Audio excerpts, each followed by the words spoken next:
Team Solo Mid in the news again, but not for winning something, not for the right reasons. When was the last time they were in the news for a good thing? Yeah, it's been a while. I actually just straight up don't remember it. Between the Lena double lift drama Bad and the conflict news. of interest. The team getting shit on every week. Losing consistently. The Valorant roster just dropped Wardell. Yes.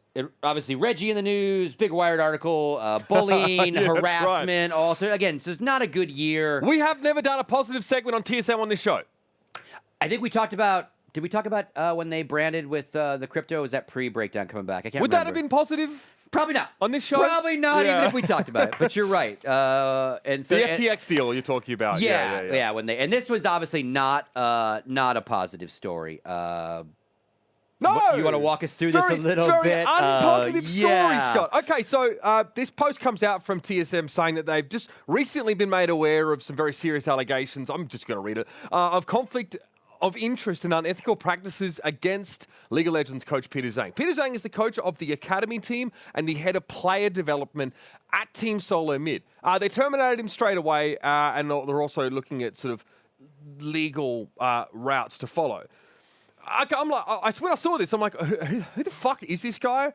So if you're a TSM fan, you might have noticed that there's been a much higher sort of representation of Chinese players on this roster now, as Chinese League of Legends right now is broadly considered to be the best League of Legends, right? And so quite a few Chinese players have come on, not only the TSM roster, but the academy roster, and, you know, that TSM League of LCS team not doing great, to say the very least, but they do have a few players that hail from that region.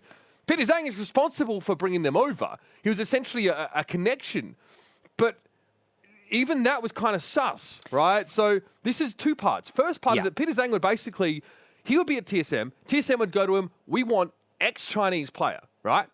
He would then go to the Chinese player and be like, so what do you think about NA? You know, I can get you to NA. There might be a team that might want to work with you, or I can put you before a team. So he went to the Chinese players and basically said, it will be off my own back that you get on the radar for these teams when they're already on the radar, and that's why he's talking to them in the first place. Yeah. And then he acts as their agent, but he's already working for TSM. You know what I mean? So that's one part of this. The other is that this motherfucker just borrows money from everyone. And it's not just like, hey, Scott, can I have a $5 to get a fucking cold brew? No, we're talking like 5 figures. Yeah, and again, this rabbit hole that always opens up on these kind of stories, and I want to touch on the possibly agenting stuff in a second. But you know, this piece of the news is that one of the players, SwordArt, was going back home, had bought a car in the U.S., $80,000, asked Peter to sell it for him because, you know, easier. And he's left the country. He's not selling it. Yeah, and so.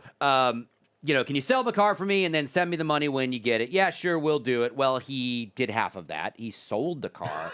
and then let's just call it what it is. He spent the money. He was looking after it. He spent the fucking money. He was investing it in a high yield savings account, i.e. his pocket. He was investing it in G2 G2 NFTs, right? Fuck yeah. So and this I think for young Master Peter started a spiral of robbing Paul to pay Peter. We'll flip that around for you. But you know, he robbed Peter as well because Double Lift fucking lent him money as well. So every Peter, Paul, and Pop is getting robbed. Because what happened is he then started getting, obviously, pressure from SwordArt. Hey, where's my money? Where's my money? I want my fucking money. Yeah. Right? To the point where it's like, okay, you know, we're now past the limits of discretion. Yes. I go public with this and you don't want that, right? Yep. So.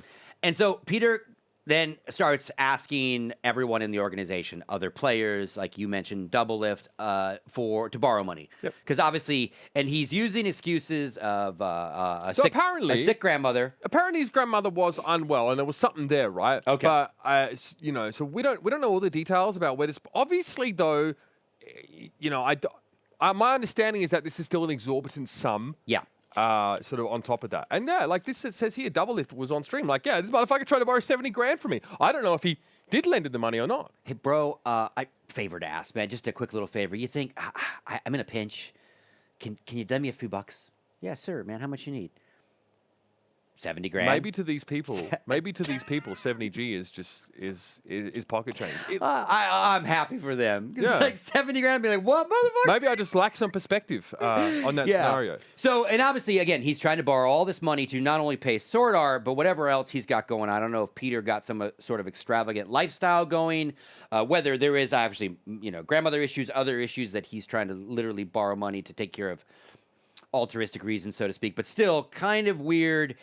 And then it gets a little crazier because he's denying all the allegations that he was doing any sort of agenting and making any money on top of agenting, right? He's saying that's all that's not. I did borrow money, shouldn't have done that. Sorry, and I should have paid SwordArt his money. I shouldn't have spent his money, but he is denying all the other stuff. Just that's the one thing he has said is I did not do that. Did not agent. I believe that would probably the most egregious part of it because of the conflict of interest and because you're head of player development. You are the guy that is with TSM deciding what chess pieces you want to go after. That is crazy, right? Yeah. And then one thing, Riot tried to stay away, basically stayed away from it. Doesn't affect LCS directly. He is not a coach on Jackie stage there. Felling basically said it's got nothing to do because I think people were assuming match fixing at some point, and she obviously, as the commissioner of the LCS, she had to go on Reddit and be like, no, there's no match fixing, nothing like this. It's purely an internal issue because obviously you don't want that to bring disrepute on. Well, because there is a huge match fixing scandal happening over there, so they really wanted to separate that very quick. Because my first question was, okay, if he's not part of the match fixing, does this young guy just have a gambling problem? Because that's a lot of money to be borrowing. Or is he living some sort of extravagant lifestyle, buying lots of clothes, lots of shoes? What are you doing? That you need all that money? It's pretty right. Other than maybe he's buying NFTs. Who knows what rabbit hole he's going on down? What do you mean buying NFTs? They have a partnership with FTX. Because it's beyond paying SwordArt back. All he needed was 80 grand to do that. So it's obviously past that. Unless somehow he's asking everybody else to pay him back so he can pay SwordArt back, right? But what is alleged is that most of this money has been recouped. Yes. So what I would suggest, that the conflict of interest is the much more egregious part of this. Obviously, the borrowing money and stuff, it's kind of whatever. You're also kind of dumb if you're going to give this guy 70 grand and he's a bit sussy, whatever. But that's neither here nor there. So not a great time to be a TSM fan, especially the team is really struggling in the LCS, really struggling, and there's and obviously in the wake of Reggie being investigated for his conduct as a CEO as well. Tough time for them. Really don't want any more of this negative press. Yep. But this is definitely notable, I think, and comes up especially at a time when the team is struggling to perform in the LCS. So yeah, and I would imagine they knew about this before it broke and hoped they could keep it under wraps and this. Let's not let this one out too. Try to settle it, but again, obviously he didn't pay his debts in time, and it got out, so they had to make an action because obviously they got enough bad press. It's they don't need any.